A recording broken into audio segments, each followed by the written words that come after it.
সম্মানিত আশিকে রাসূলেরা, আপনারা আমার মহান মুর্শিদ সুফি সম্রাট হযরত মাহবুবে খোদা দেওয়ানবাগী রহমতুল্লাহ আলাইহি দয়াল মুর্শিদ কেবলাজানকে যারা জাহিরিতে দেখেছেন, তার পবিত্র কদমে যারা স্পর্শ করার সুযোগ পেয়েছেন, তার মেহেরবানির ছায়াতলে দিন কাটিয়েছেন, একটু ভেবে দেখুন তো, এখন থেকে 100 বছর পরে যখন শুধু দেওয়ানবাগীর বংশধররাই বিরাজমান করবে, দয়াল মুর্শিদ কেবলাজানের কাছে সবক নেওয়া যখন আর কোনো আশিকে রাসূল জীবিত থাকবে না, তখন ভবিষ্যৎ প্রজন্ম প্রকৃত দেওয়ানবাগী কে ছিলেন তাকে কি করে চিনবে? ভবিষ্যৎ প্রজন্ম আজকে থেকে 100 বছর, 200 বছর, 300 বছর, 500 বছর পরে যারা আসবে, নতুন প্রজন্ম, তারা প্রকৃত মাহবুবে খোদা দেওয়ানবাগীকে কি করে চিনবে? তখন ভবিষ্যৎ প্রজন্ম কি করে জানবে প্রকৃত দেওয়ানবাগী কে ছিলেন? হযরত মাহবুবে খোদা দেওয়ানবাগী কে ছিলেন? কি করে জানবে এই মোহাম্মদ ইসলামের তিনি পূর্ণ জীবন দানকারী ছিলেন? কি করে জানবে তার 71 বছরের অক্লান্ত পরিশ্রম, সাধনা আর আত্মত্যাগের এই মোহাম্মদ ইসলামের জীবন গাথা?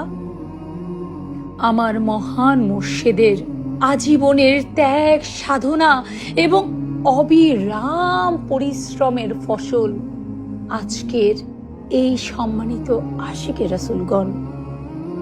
ভবিষ্যৎ প্রজন্মের কাছে যদি আমাদের দয়াল দরদি মুর্শিদ কেবলাজানের ওই পবিত্র নাম, তার প্রকৃত রহস্য, তার প্রকৃত মোহাম্মদ ইসলাম, শান্তির মোহাম্মদ ইসলামকে তুলে ধরতে হয়, তাহলে আমাদের প্রত্যেকেই আত্মশুদ্ধি অর্জন করতে হবে। আমাদের প্রত্যেককেই সাধনার দ্বারা, রিয়াজতের দ্বারা, মুরাকাবার দ্বারা আত্মনিয়ন্ত্রণ শিখতে হবে।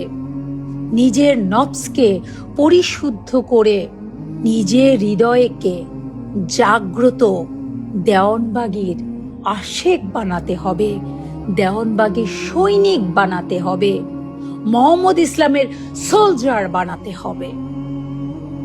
আমি চাই না আজ হতে 100 বছর পরে, 200 বছর কিংবা 500 বছর পরে, 1000 বছর পরে আমার দয়াল দরদি মুর্শিদ, আমার জন্মদাতা পিতা হযরত মাহবুবে খোদা দেওয়ানবাগী এই নামটা পৃথিবী থেকে মুছে যাক।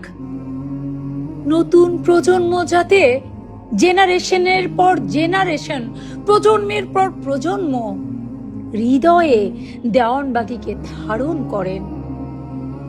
আমি চাই গড়ে উঠুক এমন এক শ্রেণীর আশেক যারা হযরত বিল্লালের মতন হবে, যারা দুনিয়ার বিপদ আপদে পড়ে শুধু মুর্শিদকে স্মরণ করবে নয়, যারা শুধু বালা মুসিবত, অসুখ বিসুখে পড়লেই দেওয়ানবাগীকে স্মরণ করবে না, বরং যারা হৃদয়ে দেওয়ানবাগীকে লালন করবে, পালন করবে, স্মরণ করবে, দয়াল রাসূলের সাচ্চা আশেক হবে, হযরত বিল্লালের মতন আশেক হবে, যারা দুনিয়ার বিনিময়ে, ছেলে মেয়ের বিনিময়ে, স্ত্রী পরিজন, স্বামীর বিনিময়ে জাগতিক যশ, খ্যাতি, মান, প্রভাব, প্রতিপত্তি, ধন সম্পদ, নিজের জীবন সবকিছুকে বাজি লাগিয়ে দয়াল রাসূলকে ভালোবাসবে,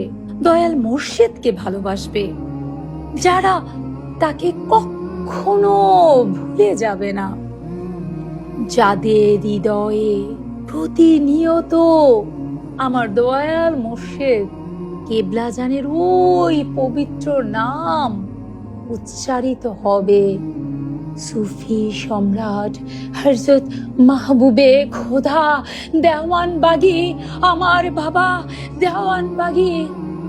আমি দেওয়ানবাগীর গোলাম। আমি যতদিন বাঁচব দেওয়ানবাগীর গোলাম হোক আমার জীবনের শ্রেষ্ঠ পরিচয়।